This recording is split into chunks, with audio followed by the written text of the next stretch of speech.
Alhamdulillahi Rabbil Alamin. Wassalatu wassalamu ala Sayyidina Muhammadin wa ala alihi wa sahbihi ajma'in. Amma ba'du.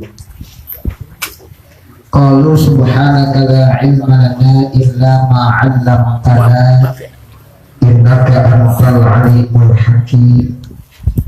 Wa bishrah li sadri wa yassir li amri wahlul 'uqdatam min lisani yafqahu qawli. Segenap para hadirin jamaah Majlis Taklim Rijalul Ghar Warasatul Mustafa, yang mudah-mudahan kita semua senantiasa selalu mendapatkan rahmat, barokah serta ridha Allah Subhanahu wa taala. Amin ya rabbal alamin. Mudah-mudahan di malam yang sangat mulia ini, dengan wasilah kita kumpul, Allah senantiasa mencurahkan rahmat dan kasih sayangnya buat kita semua. Mudah-mudahan Allah bukakan pintu hati kita untuk menerima ilmu-ilmu yang bermanfaat, dan insya Allah dengan ilmu yang manfaat tersebut dapat kita amalkan di dalam hidup dan kehidupan kita. Amin ya rabbal alamin. Saudara jamaah Majlis Taklim dan para pencinta-pencinta ilmunya Allah Subhanahu wa taala, mari kita buka kitab pedoman kita pada kesempatan malam hari ini, yaitu kitab min khasaisi ummati Muhammadin sallallahu alaihi wasallam, halaman 31. Bacaannya Thaminan Kaunul Masih Isa min aprodi hadhil ummati. Sebelum kita baca ini kita baca suratul Fatihah sekali lagi. Tentunya kita tunjukkan khusus buat pengarang di kitab dan juga kita sebagai umat Nabi besar Muhammad sallallahu alaihi wasallam.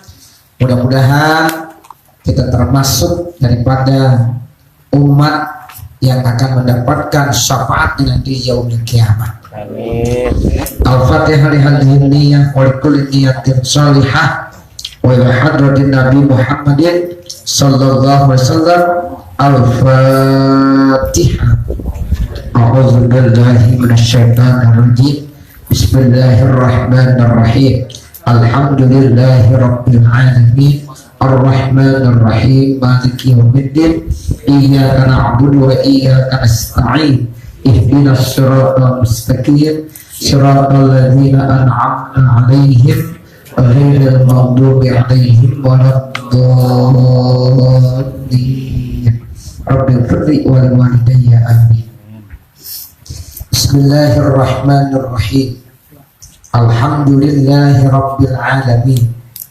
Wassalatu wassalamu ala Sayyidina Muhammadin wa ala alihi wa sahbihi ajma'in. Amma ba'du.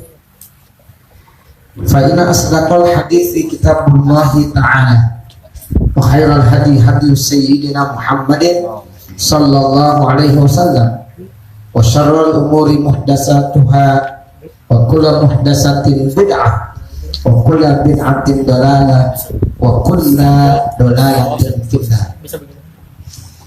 Wa bisanadil muttasili ilal imamil mu'allifi rahimahullahu ta'ala wa nafa'ana bihi wa bi ulumihi fid dharaini amin. Thaminan Kaunul Masih Isa min aprodi hazil ummati. Yang ke-8, maksudnya min khosaisi ummati Muhammadin, di antara keistimewaan umat Nabi Muhammad yang begitu banyak. Sekarang kita masuk pada poin yang ke-8. Saminan artinya apa? Yang ke-8. Di poin yang ke-8. 1 sudah, 2 sudah, 3, 4, 5, 6, 7, sudah selesai. Sekarang kita masuk poin yang ke-8. Nah, poin yang ke-8 ini apa kata pengarang kitab? Kaunul Masihi Isa min afrodi hadhihi ummah.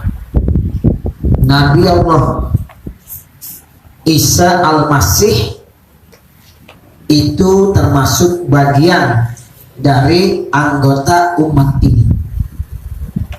Jadi keistimewaan umat Nabi Muhammad nanti Al-Masih Isa yang akan turun di akhir-akhir ya zaman itu termasuk bagian daripada umat Nabi Muhammad Sallallahu Alaihi Wasallam.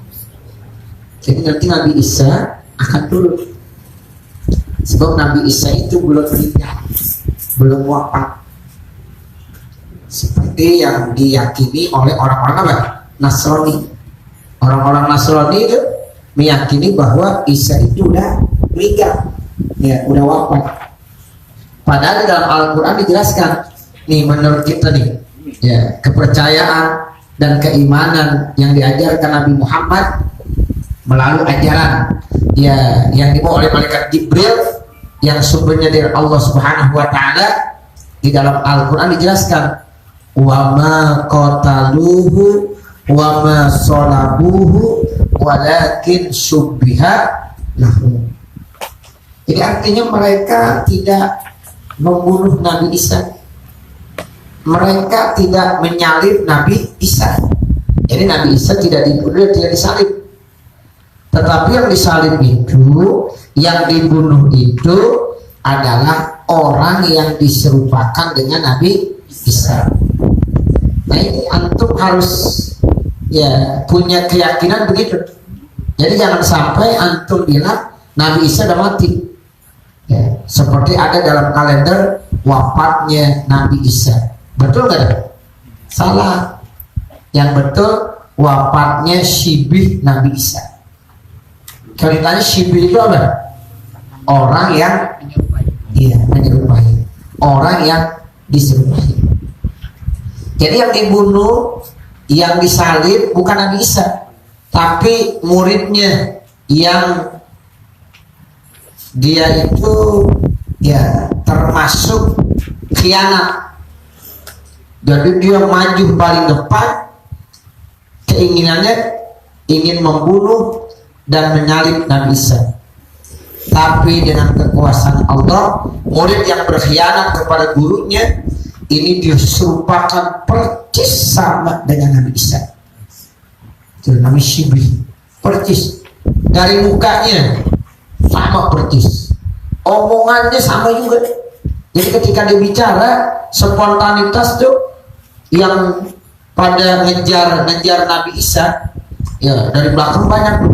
Jadi yang paling depan tuh murid yang khianat yang pertama, yang lain-lain tinggal ngikutin. Itu yang paling depan yang diserupakan dengan Nabi Isa, persis bentuknya, wajahnya, bahkan suaranya sama dengan Nabi Isa. Itu dengan kekuasaan Allah. Sehingga ini yang udah rame-rame masyarakat yang berbondong-bondong yang ingin membunuh, disangkanya yang paling depan itu siapa? Nabi Isa. Padahal dia temannya sendiri. Nah itu yang kata Allah, ya walakin syubbihalahu. Itu yang diserupakan dengan Nabi Isa yang dibunuh, kemudian disalib. Nah yang tandanya ada palang begitu. Makanya antum sebagai umat Nabi Muhammad jangan bangga pakai rantai palang lagi sini. Itu artis tersendiri itu. Jangan bilang bahwa modern, pakai kalung palang di sini. Nah, ya. Kadang-kadang kan kita sering kali begitu. Ya. Atau main-main apa deh biasanya? Kalau pemain bola habis masukin, ya itu kalau dia orang Nasrani, bagaimana? Nah itu yang diikutin itu tanda ya orang Nasrani begitu. Nah kalau orang Islam pada sujud syukur, ya, sujud syukur. Ya, walaupun sujud syukur kagak diperkenankan modelnya begitu. Tapi ya biarin dah daripada dimacem-macem. Sebenarnya kan sujud syukur sama seperti sholat, punya wudhu, kemudian nutup aurat. Nah ini dengkulnya kemana-mana pada sujudnya. Tapi ya itu yang sudah ngetren. Namanya juga pemain bola now, zamannya zaman now. Seperti itu. Bisa 16 ya, pada senang tuh begitu. Tapi alhamdulillah, jadi ya agamis berarti. Nah kalau yang Nasrani nggak begitu dia. Ya, kan?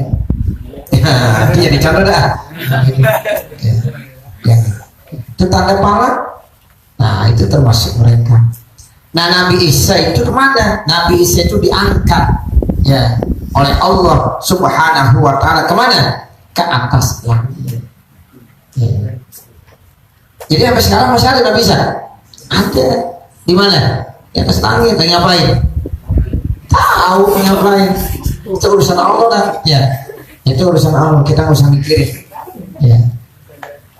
Nanti di akhir zaman ya akan diturunkan kembali oleh Allah Subhanahu wa Ta'ala membawa ajaran Nabi Muhammad, sehingga Nabi Isa masuk min aprodi hazil ummah begitu. Jadi Nabi Isa itu termasuk anggota daripada umat ini, yaitu umat Nabi Muhammad, karena dia membawa syariat Nabi Muhammad. Tetap Nabi yang terakhir siapa? Nabi Muhammad. Jadi nanti ketika Nabi Isa turun, itu dia bukan sebagai Nabi akhir zaman, tapi dia mengajarkan syariat Nabi Muhammad.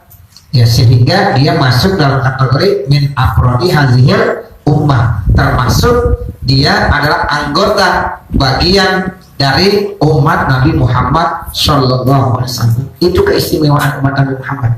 Jadi Nabi Isa masuk dalam kategori umat Nabi Muhammad Sallallahu Alaihi Wasallam. Kenapa? Karena nanti dia akan lahir, ya dia akan diturunkan ke dunia ini. Ya, jadi artinya lahir itu maksudnya turun dari atas langit. Ya, kemudian bawa ajaran Nabi Muhammad. Bahkan ya yang namanya Al-Masihud Dajjal itu tidak bisa dikalahkan sama siapa saja, kecuali nanti Dajjal itu akan mati dan akan kalah dan terbunuh di tangan Nabi Isa alaihissalam. Jadi Masihud Dajjal itu melawan siapa aja menang terus, tapi dia akan kalah dengan Nabi Isa alaihissalam. Nah makanya ketika Nabi Isa diturunkan ke bumi ini, ya itu dia masuk dalam kategori afrod hazil ummah. Paham gitu ya? Jadi salah satu keistimewaan umat Nabi Muhammad, Nabi Isa itu dikelompokkan dalam kelompok umat Nabi Muhammad, karena nanti dia akan diturunkan dari atas langit membawa ajaran dan syariat Nabi Muhammad Sallallahu Alaihi Wasallam. Inna min aprodi hazihil ummati nabiyan aziman min ulil azmi. Sesungguhnya bagian daripada anggota umat Nabi ini yaitu Nabi yang sangat mulia, yang agung, yang masuk dalam kategori ulul azmi. Ulul azmi itu kan Nabi pilihan. Ada berapa ulul azmi? Ada 5. Ya, ulul azmi ada 5. Nah, ulul azmi itu siapa saja? Dari yang paling tua, yaitu Nabi Nuh alaihissalam. Turun lagi siapa? Nabi Ibrahim. Turun lagi siapa? Nabi Musa. Turun lagi siapa? Nabi Isa. Turun lagi yang terakhir Nabi Muhammad. Nah, Nabi Isa yang masuk dalam kategori azmi, dia juga masuk dalam kategori umat Nabi Muhammad Sallallahu Alaihi Wasallam. Kalau Nabi Musa pengen jadi umat Nabi Muhammad, tapi nggak kesampaian karena dia sudah meninggal lebih dulu. Gitu. Jadi udah meninggal. Ya, tadinya Nabi Musa pengen ya jadi umat Nabi Muhammad. Kenapa? Karena begitu istimewanya umat Nabi Muhammad. Namun tidak, ya Allah kabulkan. Dan dia udah meninggal lebih dulu. Sementara Nabi Isa itu masuk dalam kategori umat Nabi Muhammad. Kenapa? Karena dia masih hidup dan dia akan diturunkan ke ke dunia ini nanti di akhir-akhir zaman, ketika zaman sudah hancur, ya Dajjal sudah turun, Imam Mahdi sudah turun. Nah itu nanti berat sekali ujiannya kalau udah Dajjal udah turun, sehingga disitulah ada yang bisa ya membunuh dan mengalahkan Dajjal. Tidak lain, dia adalah Nabi Isa. Jadi Nabi Isa membawa ajaran Nabi Muhammad, bukan ajaran yang selama ini dia sangka oleh orang-orang Nasrani, dikatakan anak Tuhan. Salah, Isa itu bukan anak Tuhan. Kalau Isa dikatakan anak Tuhan itu salah, itu namanya syirik. Sementara Allah itu lam yalid wa lam tidak melahirkan dan tidak dilahirkan. Jadi Isa itu ya anaknya siapa? Maryam, bukan anak Allah, ya bukan anak Tuhan. Ya masa Tuhan punya anak? Kalau Tuhan punya anak, berarti nanti Tuhan punya cucu. Kalau Tuhan punya cucu, berarti Tuhan punya besan. Ya, berarti kalau Tuhan punya besan, ada yang masang petasan. Ya, yang masang petasan siapa? Ya, begitu ya. Kan kagak masuk akal. Ya, makanya Allah lam yalid wa lam yulad. Habis itu kalau dia lam yalid wa lam yulad, enggak melahirkan dan tidak dilahirkan. Dan keberadaan Allah itu ya tidak sama dengan keberadaan kita. Kalau kita adanya sejak lahir, masa Tuhan dilahirkan? Ya, sebelum ada Tuhan siapa tahu? Ya, begitu. Makanya Tuhan itu ya ada qadim, terdahulu, la awwala, ya tidak ada awalnya, wala akhirat, dan tidak ada akhirnya. Itu Allah. Ya, jadi kalau ditanya kapan Allah mulai ada, ya, kalau itu ditanya belum. Ya. Maka kapan Allah itu ada? Jawabannya apa? Allah adalah zat yang ada pertama kali dan tidak ada akhirnya. Itu begitu. Jadi Allah qadim, Allah yang terdahulu. Keberadaan Allah itu sudah ada sejak dahulu, tidak ada awalnya. Makanya kalau dibilang Tuhan baru lahir tanggal 25 Desember, repot. Sebelum tanggal 25 Desember gak punya Tuhan. Ya, karena baru lahir kan Tuhannya. Nah, seperti itu. Kemudian tidak ada akhirnya, gak mati-mati. Ya, karena Allah tidak terkait dengan waktu. Beda dengan kita. Kita ini termakan oleh waktu. Dari mulai kecil, lama-lama jadi remaja. Remaja dewasa, dewasa lama-lama tua, tua mati. Karena termakan oleh waktu. Bahkan kadang-kadang belum tua udah mati. Banyak nggak? Banyak. Nah ini, jadi Nabi Isa dia termasuk min ulil azmi, bagian dari ulul azmi. Wa huwa al-Masihu Isa alaihi salam. Jadi yang dimaksud yaitu min afrodi hadil ummah nabiyyan aziman min ulil azmi, itu tidak lain adalah Nabi Isa al-Masih alaihi salam. Fa innahu hina yanzilu yakunu min hadil ummati ittifaqan. Karena sesungguhnya Nabi Isa ketika turun dari langit, maka otomatis dia dikategorikan sebagai umat Nabi Muhammad ittifaqan, sepakat ya seluruh ulama begitu. Jadi pendapat ulama ittifaq, tidak ada yang ikhtilaf, tidak ada perbedaan. Ittifaq itu begitu, jadi sepakat semuanya satu suara yang menyatakan bahwa sejak nanti ya Nabi Isa turun dari langit ke bumi, maka dia otomatis menjadi bagian daripada umat Nabi Muhammad. Itu ittifaqan gitu maksudnya. Ma'a baqaihi ala nubuwwatihi, disertakan tetap dia sebagai ya nubuwah, kenabian. Kenabiannya kagak dicopot, tetap Nabi Isa. Ya. Jadi nubuwahnya tetap bako namanya. Jadi dia tetap Nabi Isa, bahkan dia masuk dalam kategori ulil azmi. Cuma tambahan lagi dia termasuk umat Nabi Muhammad. Ya, ketika turun ke bumi, disitulah mulai ittifaq dikategorikan sebagai umat Nabi Muhammad. Tapi kenabiannya tetap kagak hilang. Pangkat kenabian tetap ada pada Nabi Isa alaihis salam. Banyak orang minal ulama ini ila annahu sahabiyyun lijtimaihi bin Nabi sallallahu alaihi wasallam wa huwa hayyun mu'minan bihi wa musaddiqan. Akan tetapi Zahaba Jam'un, satu kelompok dari ulama punya pendapat. Pendapatnya apa? Ila annahu sahabiyyun, bahwasanya Nabi Isa di samping sebagai umat Nabi Muhammad juga dia sebagai sahabat Nabi. Kenapa Nabi Isa dikategorikan sebagai sahabat Nabi? Lijtimaihi bin Nabi sallallahu alaihi wasallam, karena Nabi Isa pernah kumpul bersama-sama, ketemu ya dengan Nabi Muhammad sallallahu alaihi wasallam. Oh hayyan, sementara Nabi Isa dalam keadaan hidup, mukminan bihi, dalam keadaan beriman kepada Nabi Muhammad, wa musaddiqan, dan juga membenarkan Nabi Muhammad sallallahu alaihi wasallam. Ini ada tambahan lagi. Menurut pendapat ulama, di samping Nabi Isa juga sebagai umat Nabi Muhammad, kategorinya juga dia dikatakan sebagai sahabat Nabi Muhammad. Kenapa dikatakan sahabat? Karena pernah bertemu dengan Nabi Muhammad. Kapan? Pada saat Isra Mi'raj. Jadi Nabi Muhammad ketemu dengan Nabi Isa. Nah saat itu Nabi Isa masih hidup. Beda dengan yang lain. Kalau yang Nabi Adam ketemu, Nabi Ibrahim ketemu, Nabi Musa ketemu, ya, tapi posisi mereka semuanya sudah apa? Meninggal, saat di dunia udah meninggal. Tapi kalau Nabi Isa masih hidup.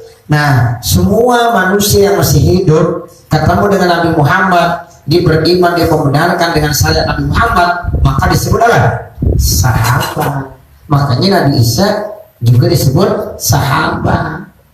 Jadi sama Abu Bakar, sama dengan Umar, Utsman, Ali.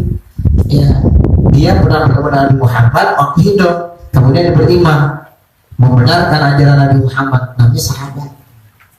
Nah kalau kita nih beriman, kemudian kita bermimpi ketemu dengan Nabi Muhammad, kira-kira kita dikatakan sahabat ya? Tidak. Kenapa? Sebab Nabi Muhammadnya sudah wafat. Ya, walaupun kita ketemu, mimpi ketemu sama Nabi Muhammad, kita bukan sahabat. Sebab Nabinya udah wafat. Jadi Nabi masih hidup, yang ketemu juga masih hidup. Itu namanya apa? Sahabat. Dan dia beriman. Kalau nggak beriman tiap kali ketemu bukan sahabat. Abu Jahal, Abu Lahab, ya, Abu Gosok, ya, tiap kali ketemu. Ya, Abu Lahab kan tiap kali ketemu, Abu Jahal ketemu, tapi nggak pernah beriman. Disebut ya sahabat Nabi? Tidak. Ya, nah begitulah. Ya. Jadi persyaratan dia dikategorikan sahabat Nabi, satu, ketemunya saat masih pada hidup. Yang kedua, dia beriman, ya, dan juga dia membenarkan ajaran Nabi Muhammad sallallahu alaihi wasallam. Nah itulah yang terjadi antara Nabi Muhammad dengan Nabi Allah Isa alaihi salam. Sehingga ya para ulama punya pendapat Nabi Isa itu termasuk sahabat Nabi Muhammad sallallahu alaihi wasallam. Wa idza nazala fa innama yahkumu bi syariati nabiyina sallallahu alaihi wasallam. Dan apabila Nabi Isa turun, dia nanti akan membawa hukum syariat Nabi kita, Nabi Muhammad sallallahu alaihi wasallam. Jadi Nabi Isa ketika turun ke bumi ini tidak membawa ajaran lain, tidak membawa ajaran baru, tapi yang dibawa ajarannya adalah ajaran syariat Nabi Muhammad. Hanya melanjutkan syariat Nabi Muhammad, sama seperti para ulama.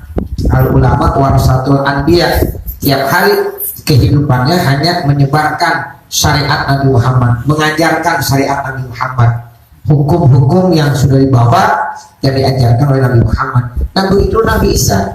Jadi Nabi Isa nanti turun, dia membawa hukum syariat Nabi Muhammad sallallahu alaihi wasallam, bahwa tabi'un li nabiyina sallallahu alaihi wasallam. Maka dia sebagai tabiat pengikut. Jadi ngikut kepada Nabi Muhammad.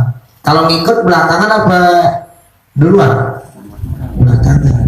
Kita ngikut imam. Imam ada di depan apa di belakang? Depan. Ada nggak imam yang di belakang? Ada, Imam Samudra. Ya. Jadi imam itu selalu di mana? Di depan. Ada imam di belakang, siapa? Imam Santoso. Ya. Imam Santoso dari belakang. Imamnya namanya ya Muhammad. Ya, makmumnya imam juga, Imam Santoso. Imam di belakang. Ya. Namanya imam. Ya. Namanya imam. Jadi kalau imam itu di depan. Nah kalau makmum di belakang. Berarti makmum itu namanya tabiat, pengikut. Kalau makmum, matbu yang diikut. Ya. Makanya kalau kemarin ada orang lebaran, ya karena di Mekah udah lebaran, dia pengen ikut lebaran. Ya kalau dia ngikut, berarti belakangan apa duluan Idul Adhanya? Ngikut.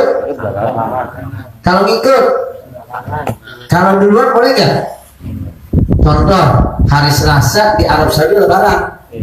Ya, sekarang kita mau ngikut Arab Saudi ya, hari Selasa mau lebaran. Jam 7 di sholat Idul Adha di sini. Kira-kira di Arab Saudi udah waktu sholat Idul Adha belum? Belum. Jam berapa di Arab Saudi di Mekah? Kalau kita jam 7 pagi. Jam 3 subuh, jam 3. Masih jam 4. Ya, masih jam 2. Jam 7. Mundur 4 jam coba. Jam 6, jam 5, jam 4, jam 3. Jadi di sana belum subuh, masih jam 3. Di sini udah sholat Idul Adha. Padahal yang bilang ngikut siapa? Ngikut orang yang di Mekah. Ya, orang yang di Mekah jam 3 baru subuh hari belum. Dia udah sholat Idul Adha. Benar gak kira-kira? Salah, jangan takut ente. Ya, benar salah? Salah.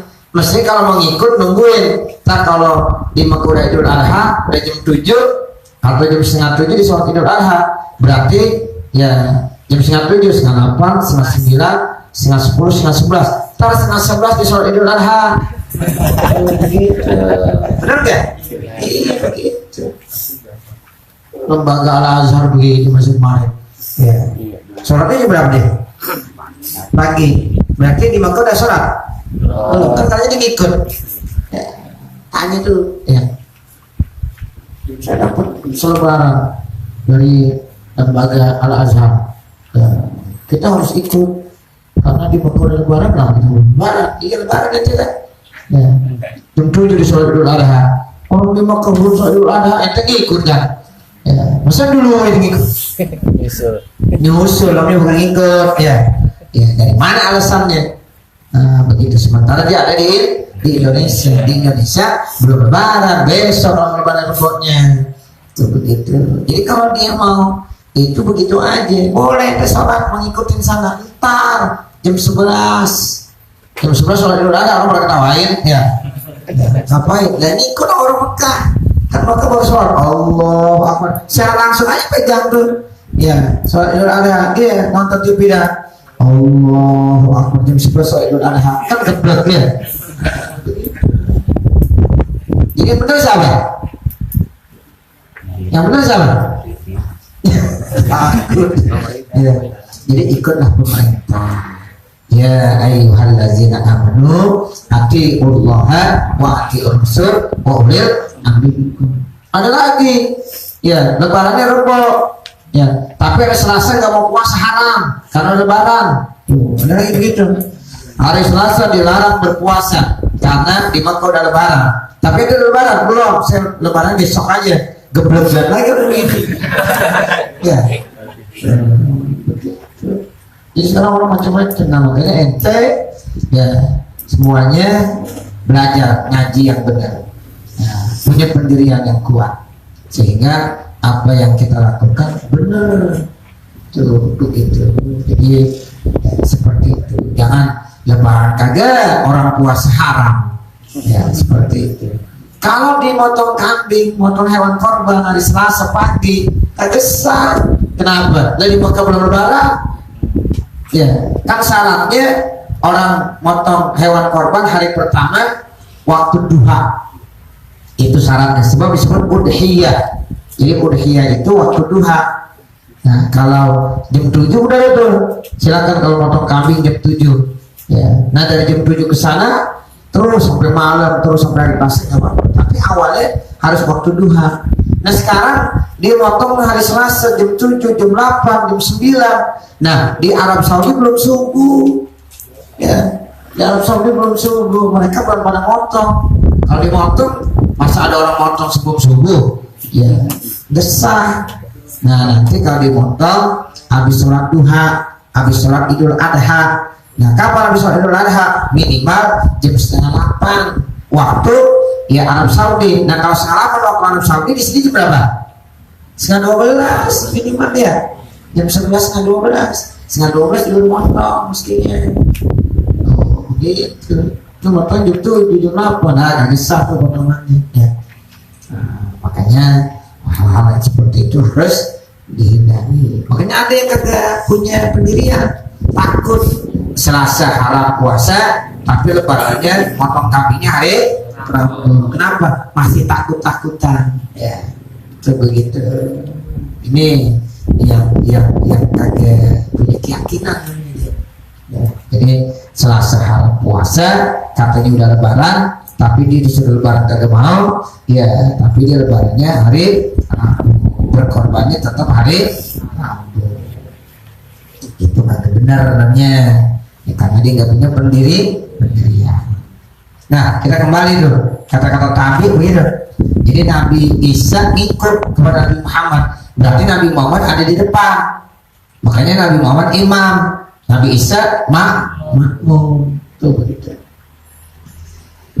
Walidzalika karena itulah fa'innahu maka sesungguhnya Nabi Isa yusolli sholat makmuman dalam keadaan makmum ma'a jama'atul muslimin bersama dengan kelompok orang-orang Islam kama ja'a sebagaimana datang bil hadisi dalam hadis bis sahihain, dalam hadis sahihain riwayat Imam Bukhari dan Imam Muslim.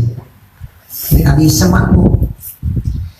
An Abi Hurairah, nih bunyi hadisnya sahihain. Dari Abi Hurairah radhiyallahu anhu qala Rasulullah sallallahu alaihi wasallam, Rasulullah sallallahu alaihi wasallam bersabda, kaifa antum idza nazala ibnu Maryam fikum wa imamukum minkum. Kaifa antum, bagaimana kamu idza nazala ibnu Maryam, apabila nanti anak Maryam turun dari langit, fikum kepada kamu. Nabi Isa maksudnya, Ibnu Maryam itu Nabi Isa. Jadi bagaimana kamu, tuh Nabi yang bilang begitu, nih kita nih, bagaimana kamu nanti apabila Nabi Isa turun di antara kamu, wa imamukum minkum. Nah imamnya adalah kamu. Tuh, jadi Nabi Isa lah makmum. Tuh gitu ya. Nah inilah yang dijelaskannya. Wa fi sahihi Muslimin, dalam sahih Muslim, fayanzilu Isa bin Maryam alaihi salam, maka turun Nabi Allah Isa alaihi salam, fayaqulu amiruhum, maka berkata pimpinan daripada mereka, ta'al, kamu sini, sholli lana, sholat ya untuk kami. Fayaqulu la, lalu Nabi Isa bilang, tidak, inna ba'dakum ala ba'din ya umara takrimatallahi hazil ummah, sesungguhnya sebagian kamu atau sebagian yang lain itu amir, pemimpin yang takrimatallah sebagai kemuliaan Allah hazil ummah untuk umat ini.